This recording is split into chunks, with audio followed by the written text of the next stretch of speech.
నమస్తే వెన్నెల టీవీకి స్వాగతం. అనంతపురం జిల్లా గుత్తి పట్టణంలో పోలీసు అమరవీరుల దినోత్సవంలో భాగంగా బుధవారం గుత్తి సిఐ రామారావు, ఎస్ఐ సురేష్ ఆధ్వర్యంలో క్యాండిల్ ర్యాలీ నిర్వహించారు. ముందుగా గాంధీ చౌక్ నుంచి రాజీవ్ గాంధీ సర్కిల్ వరకు పాఠశాల విద్యార్థులతో కలిసి క్యాండిల్ ర్యాలీ నిర్వహించారు.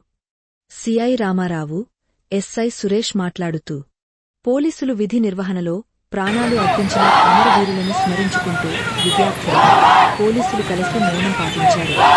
ఈ సందర్భంగా ప్రజలు వీధుల వెంట నిలబడి పోలీసు సేవల పట్ల సంఘీభావం వ్యక్తం చేశారు. పోలీసు అమరవీరులు తమ కుటుంబాలను, ప్రాణాలను పణంగా పెట్టి ప్రజల భద్రత కోసం పనిచేస్తారని భావన ప్రజల్లో కనిపించడం గమనార్హం అని తెలిపారు.